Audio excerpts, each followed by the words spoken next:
you know, here we are.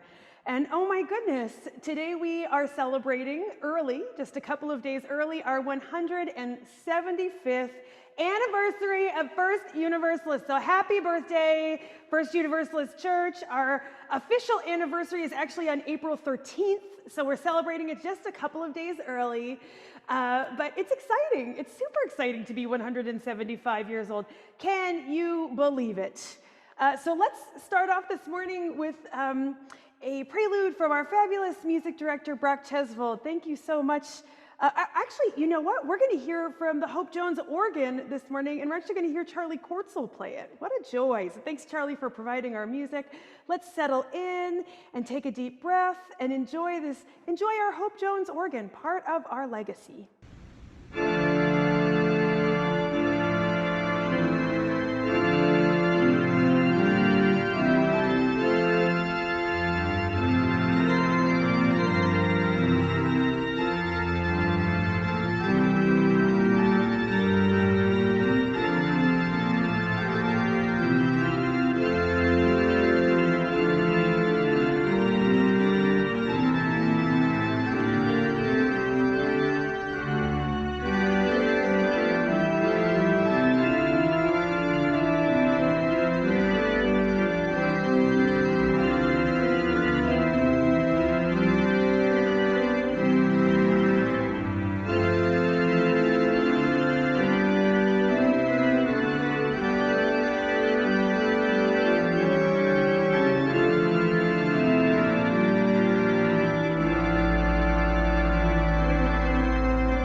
Well, good morning, and welcome to the First Universalist Church of Rochester, where we are called to nurture the Spirit and to serve the community. Whoever you are welcome here. Wherever you come from, you are welcome here. Whomever you love, you are welcome here. And if you are here to celebrate 175 years of First Universalist, you are welcome here. If you are new here and had no idea it was our birthday, you are welcome here as well. We welcome all of you. It is good to be together this morning. If you are here for the first or the second or the third time, we especially welcome you. Thank you so much for making your way to our online worshiping community here at First Universalist. There is a link to a visitors form being posted in the chat. Please click on it and fill it out, as we would love to be able to greet you beyond this space.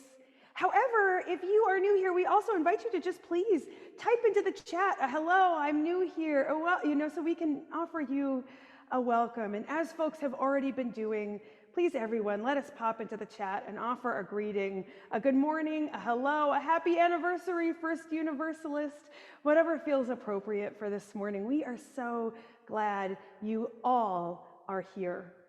Welcome, welcome, welcome to worship at First Universalist Church. Our opening hymn this morning will be hymn number 299, Make Channels for the Streams of Love. As we join hearts and voices in singing together this morning, recognizing that even as we are singing muted in our own homes, we are creating a song across our city of Rochester, our country, and the world. Our hymns this morning have been recommended by our church historian Karen Dow as historically universalist hymns. And so as we celebrate the legacy of our worshiping community, let us sing together the songs they might have sung in times past. So let us join in singing hymn number 299, Make Channels for the Streams of Love.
$175, 7 or more generations since this church was legally incorporated, 5 times as long as I've been a member, nearly 3 times my whole lifetime. Think of all the people who've come through the doors of our building, who've preached in its pulpit, sat in its pews, cooked in its kitchen, cared for the sick and the elderly, fought for a vision of justice, shared the good news with their friends. Think too of the people who will come.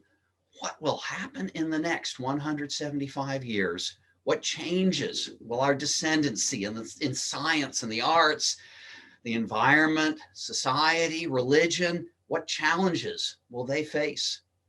How will they conceive of justice? Will they manage to save our beautiful and aching world? I am so very grateful this morning for the people who built this congregation and sustained it for our time.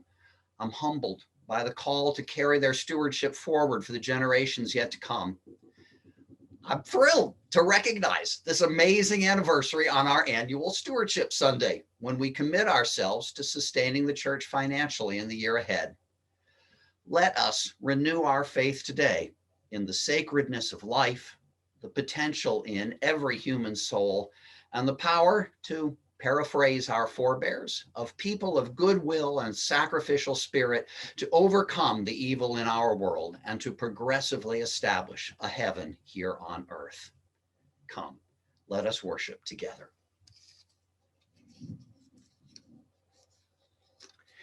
In the words of the Reverend Eric Walker Wickstrom, we light this chalice for all who are here and all who are not, for all who have ever walked through our doors, and for those who may yet find this spiritual home, for those we can't even yet imagine.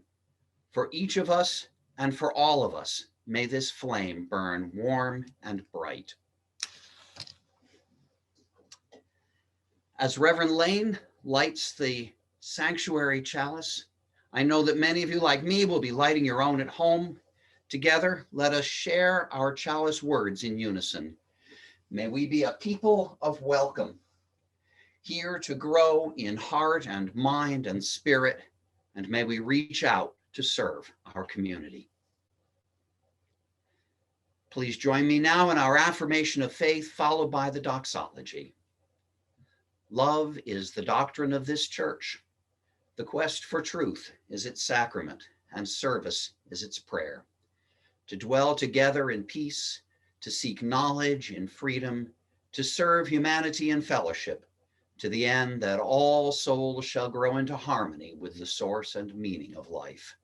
Thus do we covenant with each other and with all.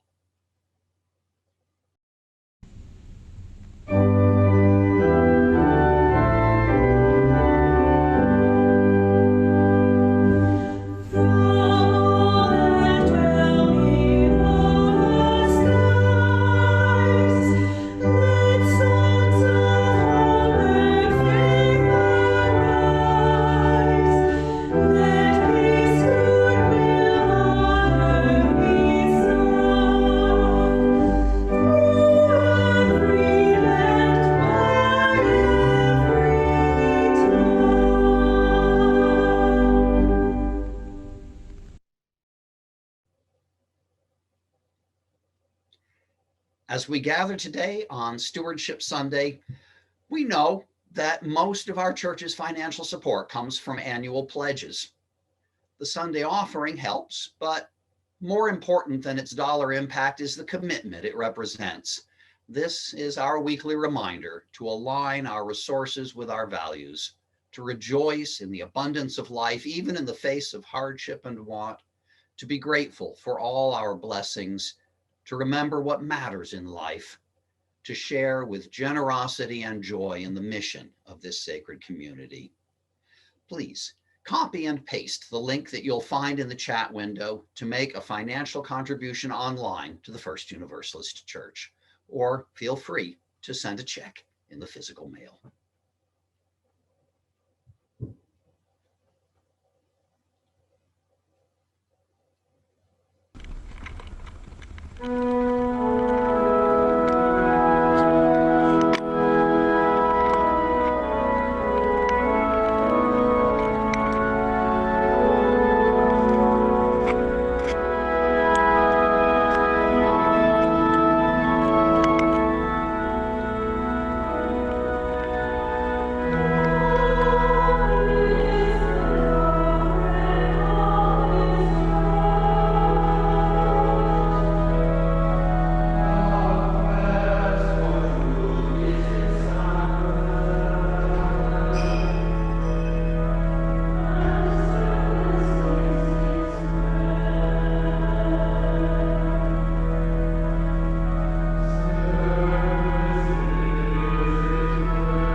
So beautiful to hear that sung this morning and to see our choir from 2009. I'm so grateful to whoever actually recorded that. Thank you. Thank you so much for doing that. This morning I bring you a story, actually not out of my own experience, but more out of our dear Reverend Michelle Yates's experience. And so if you can imagine me, maybe a more bubbly and effervescent personality with bouncy curly brown hair, I'll do my best to embody Rev Michelle, but I really can't ever do her justice. She is a wonder. So she prepared this story. And she writes, in preparation for this story, I had the pleasure of reading through the history stories assembled for our Outlook over the years by Karen Dow, our longtime church historian and archivist. My original leaning was toward the classical tale of how members of our church waylaid our first minister as he was going through town on a train to Buffalo to ask him to be our first official minister. But I found so many more gems, particularly a noteworthy anniversary. Today is Stewardship Sunday, and also approximately our 100th or 102nd anniversary of doing this kind of an annual pledge program. What 102 years ago would have been called the Every Member Canvas. What was the primary source of annual income for the first 75 years? Sure, the weekly plate collection and fund drives for special needs, ministries, buildings, or capital improvements, but what could be a reliable basis for making a budget plan for the year? Pew rentals, or slip rentals, as they were called in the day. Now, plentiful and available pews in churches didn't come into fashion until after the Protestant Reformation. Longer sermons meant people wanted to sit down. And I'll do my best today to not go on for too long. I remember going to the Genesee County Museum with my school as a child and seeing for the first time the traditional enclosed pews with a little door and a latch for which a family would pay annual or quarterly rent. Can you imagine? Pew slips were in many ways treated like real estate and could be passed down in families. It was like having a box at a sports stadium or a theater. Our Outlook for October 2nd, 1908 shows a diagram of all of the pews in the then brand new sanctuary and their rental prices according to their locations and the number of sittings. The front pews were among the cheapest. I think they're the best seat in the house, but there you go. And the ones in the center were the more expensive. There were pews in the sanctuary that time all the way back to the Court Street entrance. But what if you were new in town or couldn't afford to rent a pew? It was regular practice for 10 to 30% of the seats in the balconies and in the rear to not be rented, to be available to whomever, or you just wouldn't go. So of course you can imagine the economic hierarchy and injustice of a system like this, particularly in a church that upholds universal salvation. 1846 is the earliest recorded date I found for a mainline Christian church that stopped this practice, and that's actually our anniversary year of incorporating. And in what I found, most churches shifted away from pew rentals to a more tithe or pledge-based system between the 1920s and 1940s. The practice of pew rental came to an end at First Universalist around 1919, when a notice in our Outlook on February 28th that year said, "All seats in this church are free and strangers are cordially welcome. We would be glad of financial aid through the envelope system." New technology at that point. Members could leave a contribution in envelopes placed in the offertory basket. Now, while we do still kind of have our own seats at church in the sanctuary when we can be here, and in some ways, as I am here, I can imagine some of you sitting in those seats. It's honestly usually about our comfort zone, where we can hear best, where we can see best. honoring the worth and dignity of each person, not only by welcoming them to sit wherever they feel comfortable, but to invite each person to contribute annually as equal members of the community, committed to our mission and theology of universal love. This is what we are called to do, and what we have been doing for the last 100 or 102 years.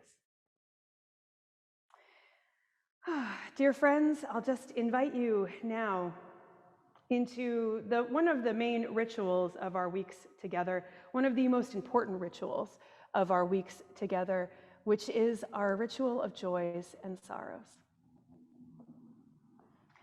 So if you would like to, you can place a hand over your heart to listen from a more heart-centered place. As I place stones into a bowl of water, this bowl of water, all are invited to share in the joys and sorrows in the chat that we may hear from folks here, and I will do my best to read them aloud, again, asking for your grace as I make my way through. So let us enter into this time of joys and sorrows together. Dear ones, we share a joy this morning from Dwight Montague, who is back on his bike again. Awesome, Dwight. We share a sorrow this morning from Dick Gilbert, who is sharing in the recent death of Dick Fitz, a longtime member in both our First Unitarian community and our First Universalist community here in Rochester. Dick will certainly be missed. A joy this morning from Steve Searles to see his daughter received her first COVID vaccine shot. Now all four of us have had one shot. Thinking of all who are being vaccinated in the hope of that vaccination. Oh, a joy from Kathy Milch to see so many at Park and Pie yesterday. Yes, it was wonderful to get to see so many folks in our church parking lot and to get to enjoy some yummy treats together. A joy from Dwight Montague, who is employed again in Ortho Clinical Diagnostics. Fabulous, Dwight. What good news. A joy from Tom Williams that his daughter's friend, Dave Henderson, was found safe in the Florida Everglades. Oh my goodness, I imagine there's such a story behind that, Tom, and I am hopeful about Dave's health and safe return. A joy, oh my goodness, from Elizabeth Osta, that 28 years ago today, Elizabeth Osta and Dave Van Arsdale met here at First Universalist Church on Easter Sunday. Wow, what a history there. From Lisa Gwitter, 25 years ago, our son Brendan Kortzel made his debut at church for the 150th celebration. He was 13 days old. Oh, Brendan, how wonderful. What a great day to make a debut. Lois Baum is sending strength to the family of George Floyd, as are we all. Let us keep the family of George Floyd in our hearts and in our minds, in our prayers and in our meditations this week. A joy from Emma. A logo I designed is going to be on a robot in the upcoming season of BattleBots on the Sci-Fi Channel. My 10-year-old inner child is so excited. Wow, Emma, this is so cool. Great to celebrate with you in that. Oh, my dear friends, I will, of course, drop a stone of joy for our dear community celebrating 175 years. Got to keep that in mind. And we'll just take a moment to take a deep breath together. And I will drop one final stone into this bowl to represent all of the joys and sorrows left unspoken in the silent sanctuaries of our hearts. May all be held in the heart of love. And as you hold me in your grace, I also must apologize. I forgot to mention that one of our community members here, Marty McGuire, suffered a mini stroke yesterday that was extremely frightening. And she is here with us this morning and healing and resting. And Marty, we are sending you so much strength and love this morning as you recover Oh gosh, and one more. From Shirley Malone, thankful that my niece Jill was not injured in an accident 2 weeks ago, run into by a vehicle pulling out onto the mall road from a side road. Jill's car, 0, FedEx truck, and telephone pole, 1. Oh my goodness. Love to you, Shirley, and to your niece Jill. That is so scary. So let us take just a deep breath, holding all being held in the heart of love this morning.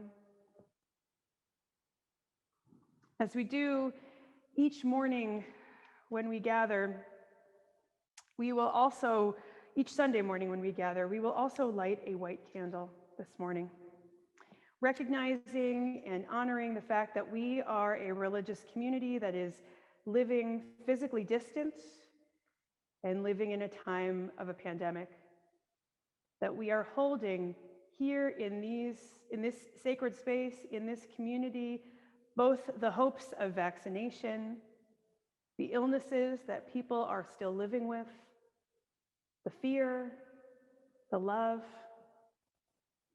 the fierce devotion to this community and to one another. May this white candle be a beacon to honor our grief, to honor our fears, to honor our hopes, to hold it all. And may we remember that we are not going through this time, through this pandemic, alone. This morning, I want us to enter into a time of prayer and meditation with each other by just taking a deep breath.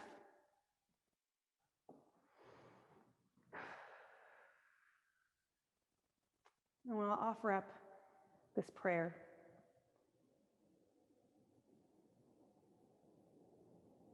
Spirit, help us to draw on the deep well of love from our Universalist ancestors.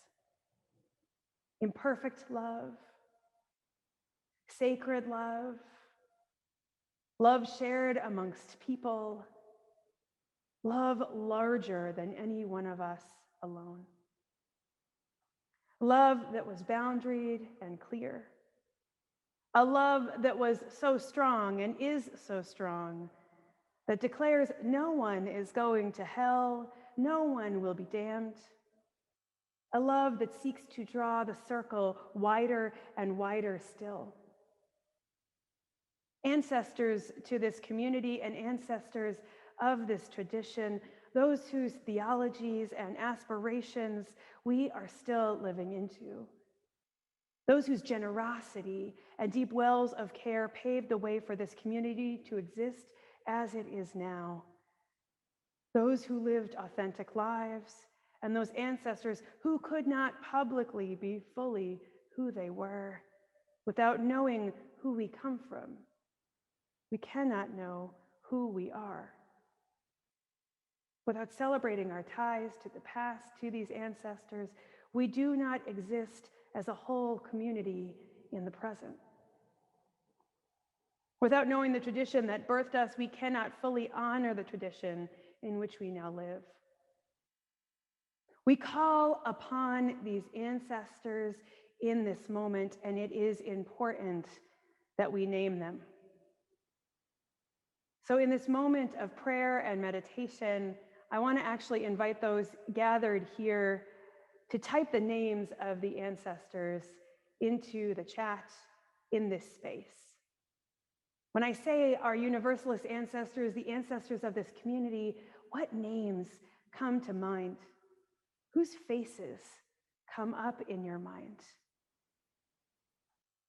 As we hold silence for a moment to honor their names,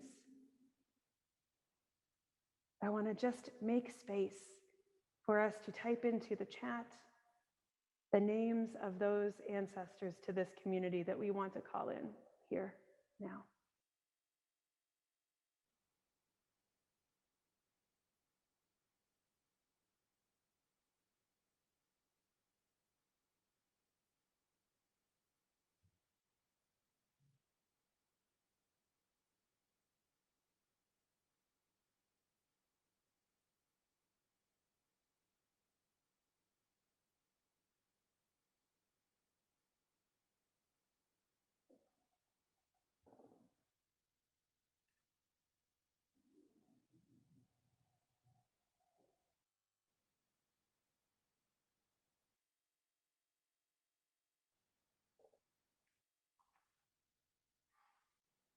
This morning, dear ones, we call in and name Jen and Fred Lee, Bill Siegfried, Eleanor Siegfried, Bill Hutchinson, Marilyn Morningstar, Loretta Young, Jim Epberg, Eunice Eckberg, Beryl Haas,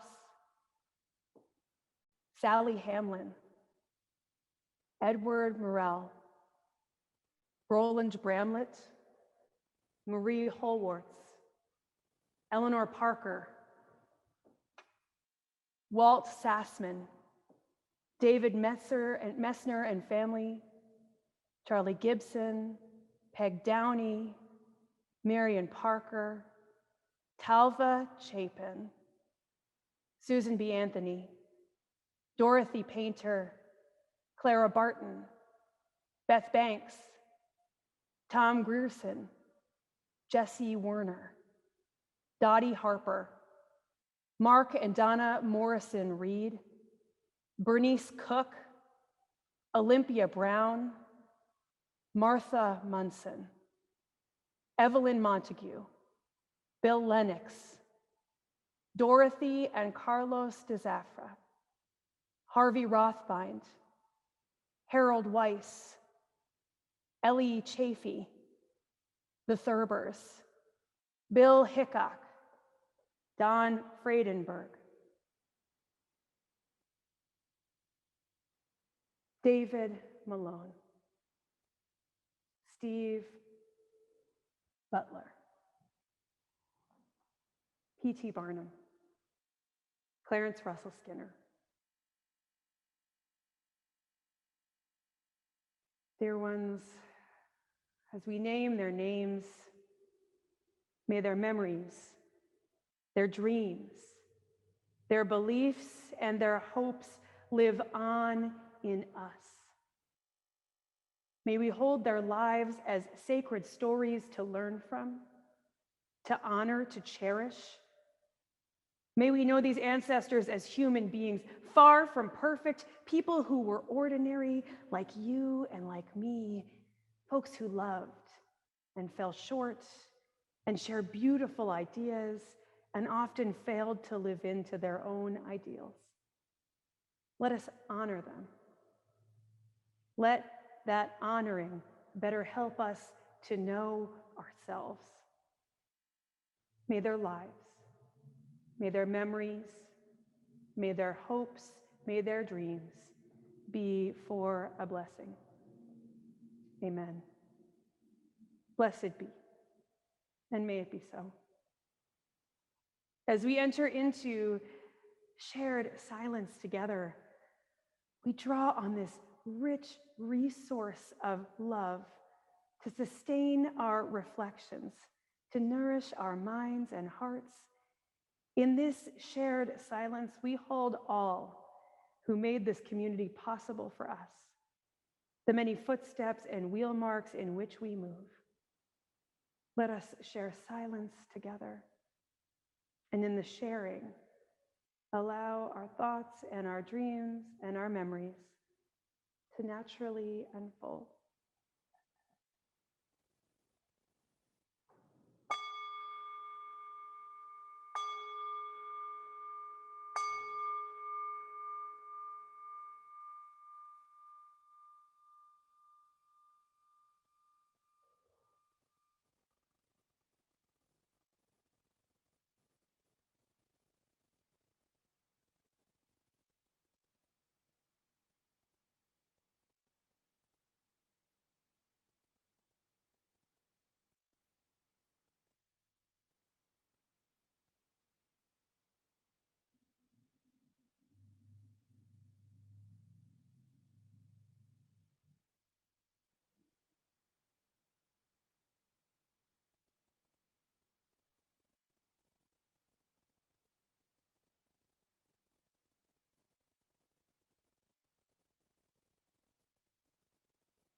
Our hymn of contemplation this morning, as we continue to explore our monthly theme of the unknown, is hymn number 50, When Darkness Nears.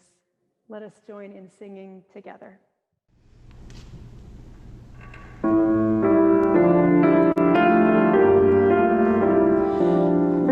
darkness nears and embers die, the wind in trees a distant sigh, the end of day like a lover's voice nearby.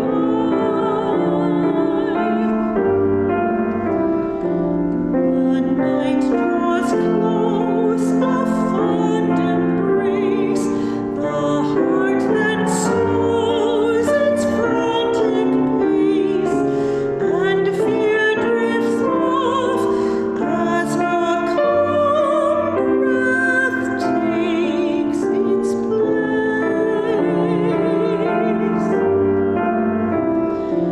The cradle of a velvet ring, it holds us in its gentle swing, and peace slips in with the songs our dreams will sing.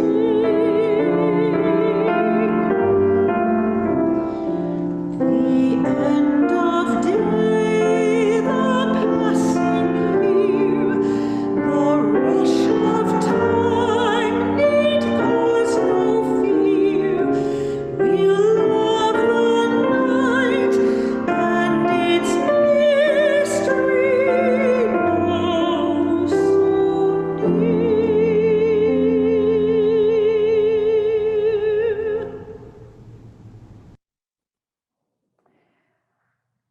As I was trying to draw together some resources for this Sunday, I of course turned to our church history, Reaching for the Infinite, which you can probably see backwards here, but it's a wonderful book. It was put out, I believe, in 1983, and I thought maybe I'd share this piece at the end of Reverend Dr. Mark D. Morrison Reed's piece, Universalism, a faith that bids us climb. This is one of his concluding paragraphs as he writes about this community.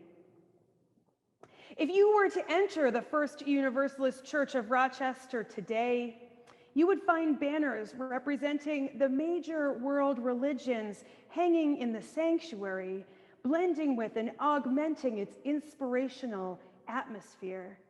In its pews, you would find people from all over the Rochester area, from as far south as the Bristol Hills, as far north as the Lake Ontario shore, and as far east as Williamson. Look at their faces, and you would see individuals of different ages, cultures, and races worshiping together. And if you spoke to them about their beliefs, you would discover that theists, agnostics, atheists, humanists, and Christians can worship under one roof. Universalism today is perhaps more inclusive than it has ever been.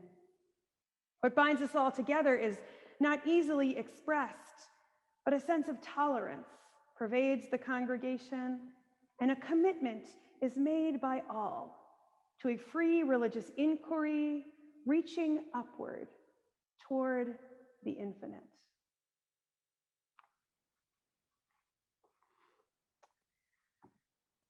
Ah, 175 years, my friends. 175 years. Wow. Happy birthday.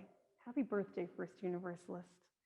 175 years feels like such a long time to be around, to exist as a community, and it is this community, the power of community, that I want to talk about with you all this morning. Yesterday, we had a bunch of folks here in the parking lot at our Park and Pie event, and I was speaking with someone who was there about what community means at First Universalist Church. See, she had grown up in a different faith community, in a religious community where often folks are attending on Sunday either to check off a box, sort of like a little attendance piece, and or to focus on their personal relationship with God. She reflected with me that it doesn't really leave a lot of room for connecting with one another. And in her experience, you could attend one of these communities for years and not really know who you are worshiping next to or with. For those of us here in this community, I know many of us are here because we are seeking a place that is all about gathering. A part of a community where folks enjoy the company of one another, where the coffee hour or the whoopie pies are plentiful, and the service to our broader community is relevant, has an impact, and is truly serving a need. Which brings me way back to how our church community originally formed, those 175 years ago. It brings me back to a community of people who were taken with the theology of universalism, a theology that sprung up amidst the conservative Calvinism of its day, which declared that only a select few would be saved, and wouldn't you be so lucky? Universalism came about to declare that no, that was not the way salvation worked with a loving God. Salvation was for all of us, all Christians, that was, but it is a slippery slope from there. Salvation is for all people.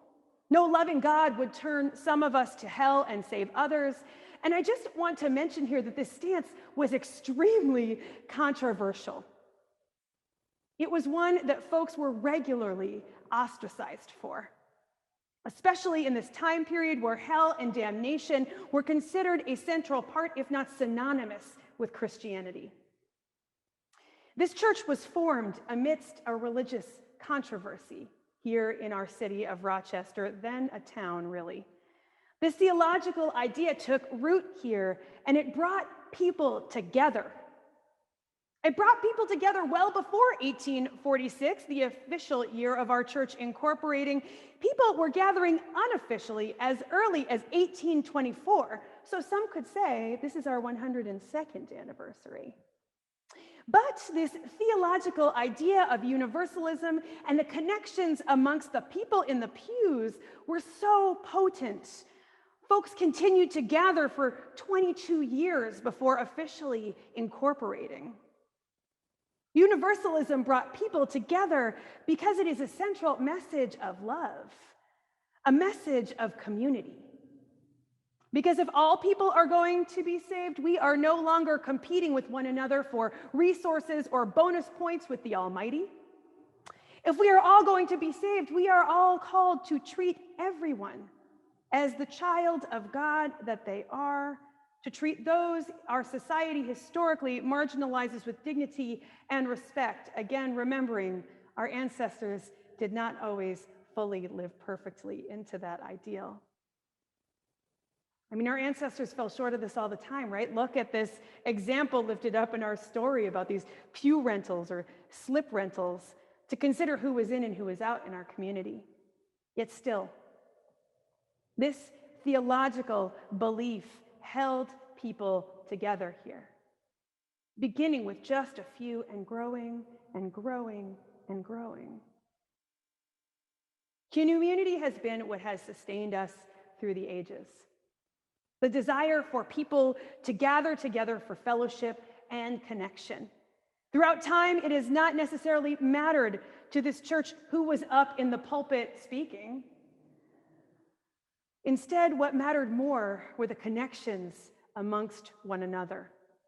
This morning, as we take a look at our history, it is not about the unending line of ministers that have served this church, but rather about the unbroken lines between this amazing community of people who have filled the pews, who have shown up time and time again, who need one another for intellectual challenge, common care, and shared understanding. When Reverend Dr. Mark D. Morrison Reed wrote about this church community, he could have most certainly been writing about us. Heck, some of us were here and a part of this community in 1983, and I just want to mention that some of us weren't even born yet.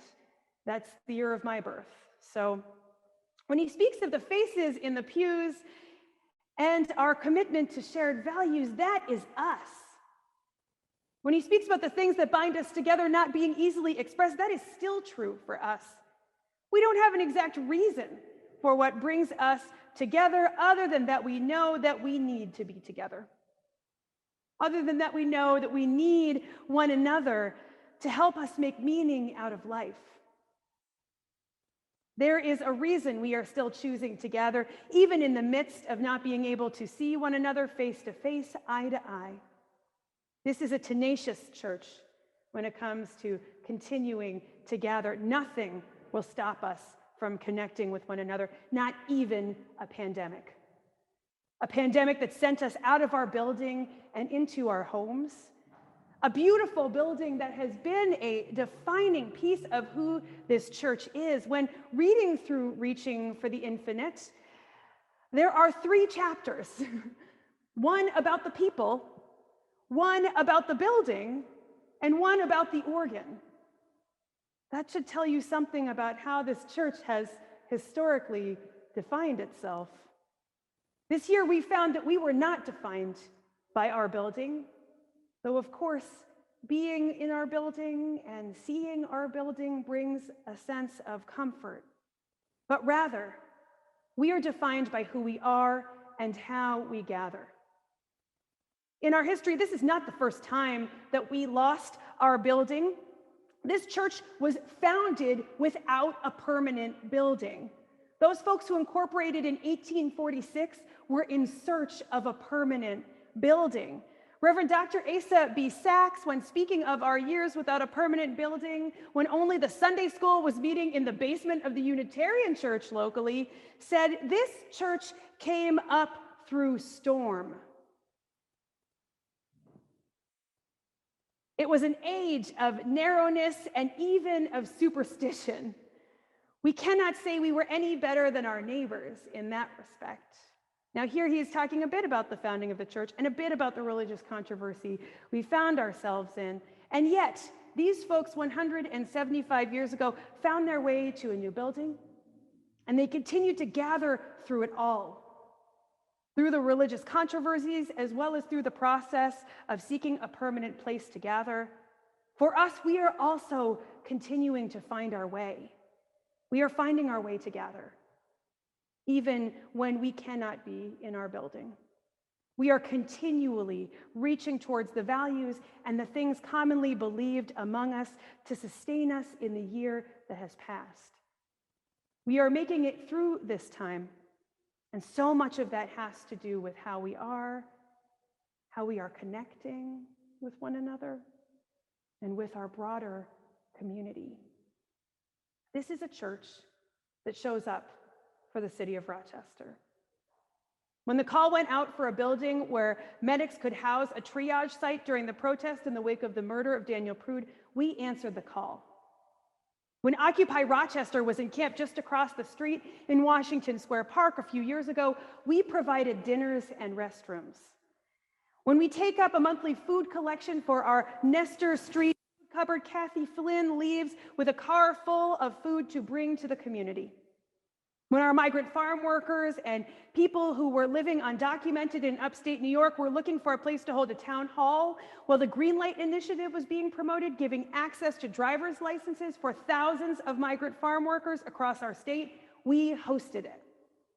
I could go on and on and on with all of the ways we are here giving back to the community and showing up.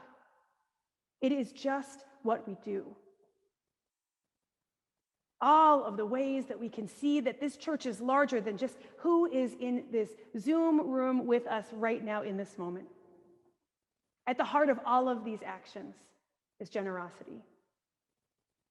A generosity of spirit, a generosity that comes from the community, a generosity that sustains the lives of others, a generosity that builds the dream, not only for those here right now, but also forward through the ages towards the future. Of course, this church has been built on the dreams of our ancestors, people who envisioned what would come. But we may not be exactly who that group envisioned 175 years ago, or even 202 years ago. But sometimes that's how dreams go. We build a future and it turns out how it will turn out. I wonder what you dream for our community. I wonder what you dream for the future of our community. I wonder what you hope will carry forward through the ages. I wonder what you might think we can carry forward from this past year and a month of having worshiped this way. As I reached out to you all in an email this past week, what I heard was, my dream for our church is that we will continue to support efforts to dismantle structural racism in our country. And I heard, I dream that we can gather in our beautiful building to enjoy the arts, maybe as a performance venue for the Fringe Fest or the Jazz Fest. I hear in both of these a sense of wanting to nurture the spirit and serve the community. I might add that the two folks who were my main respondents this week are people who volunteer with our children. Folks who have their pulse on the future of this place, who have their pulse on the future of our community. And I have to say, we are here this morning in a critical time for both the history and the future of this church. We are here in a moment where your presence and your generosity means everything. Without the pledges and the gifts we received in the past year, we would not have been able to sustain our staff at a level that has meant that we have been able to gather in ways that sustain us. We would not have been able to meet this way. We would not have the beautiful music that speaks to our hearts and soothes our spirits. We would not have been able to increase our small group ministries, providing much needed space for connecting in this time period. We would not have been able to offer grief groups or space for our medics here, our Rochester Street Medic Collective. The generosity of those who have come before has made so much of this year possible, and your generosity in this pledge campaign will help to carry this church forward through the ages. As reopening conversations have begun here, and they have certainly begun, it is clear that we are not yet ready to open the doors and begin worship together in person just yet.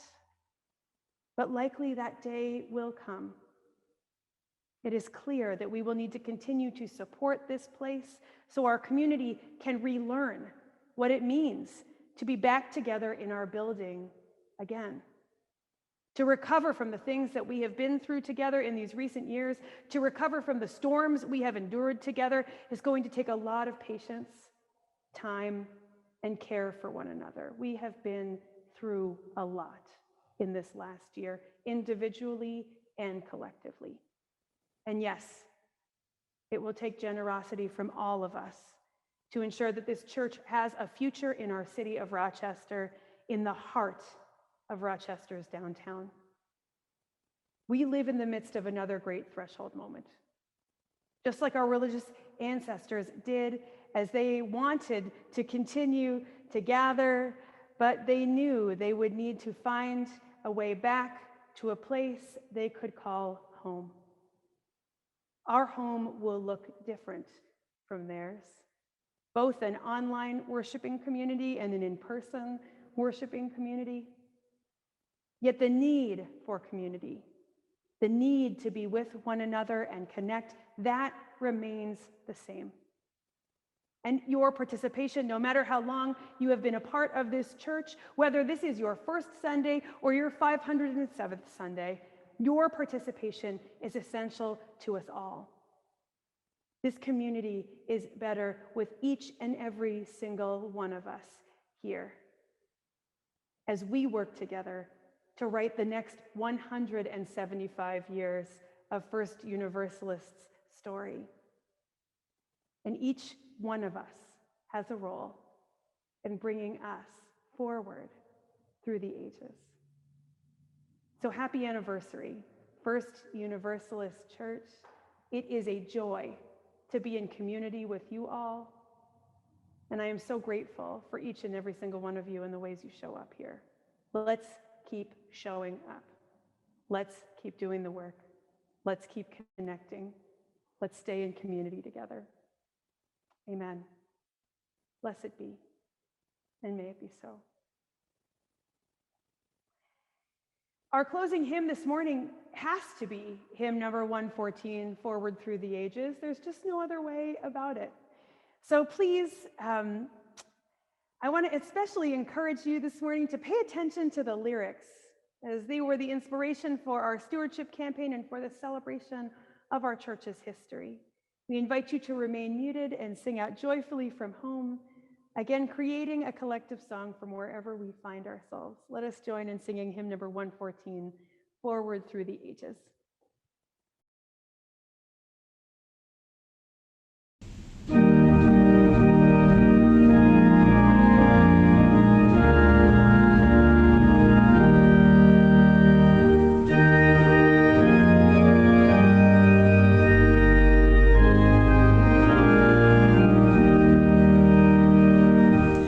Forward through the ages in unbroken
we extinguish our chalice flame, both here in the sanctuary at First Universalist Church and there in your homes, let us say together our chalice extinguishing words. We extinguish this flame, but we keep its light in our hearts with its message of love and justice, taking it outside these walls to the world we live in until we are together again. Dear ones, I want to invite you now to turn your view to gallery view so we can look upon the faces of this community gathered here, the beautiful faces of all those gathered here in this place. And let us reach out our hands to the edge of our screens, connecting with one another, creating an unbroken line.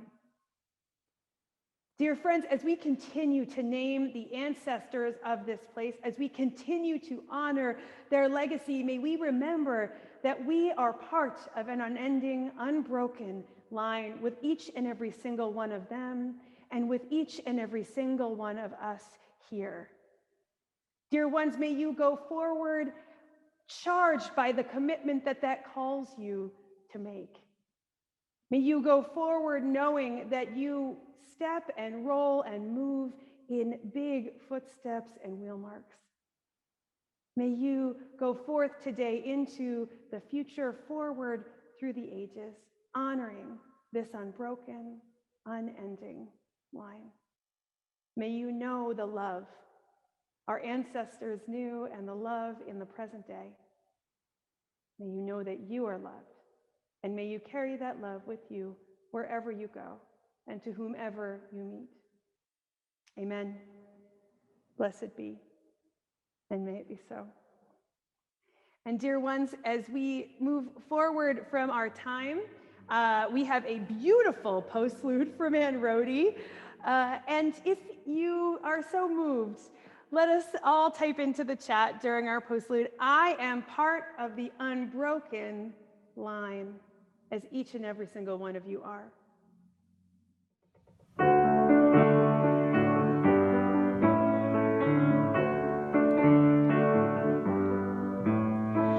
Long, long ago, some Universalists gathered and they laid a stone downtown. Love universal was the message they carried as the church has grown downtown. Since 1846, we have been part of this great city, with sermons that inspire us and music that's so pretty. How can we lose? We can be together there, where we can show that we love and we show that we care. So come downtown, love is the doctrine here. Downtown, we speak of hope, not fear. Downtown, the future is waiting for you.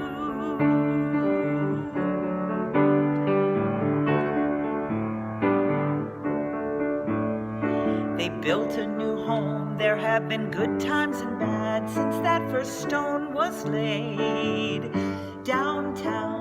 Through all of these years, through all the hopes and the fears, our church has always stayed downtown. Though ministers have come and gone, our faith has kept on growing. We specialize in questioning and not so much in knowing. So much to explore. Our spirits burn brighter there. We can share all our troubles because we all care. So come downtown, love is the doctrine here. Downtown, we speak of hope, not fear. Downtown, the future is waiting for you.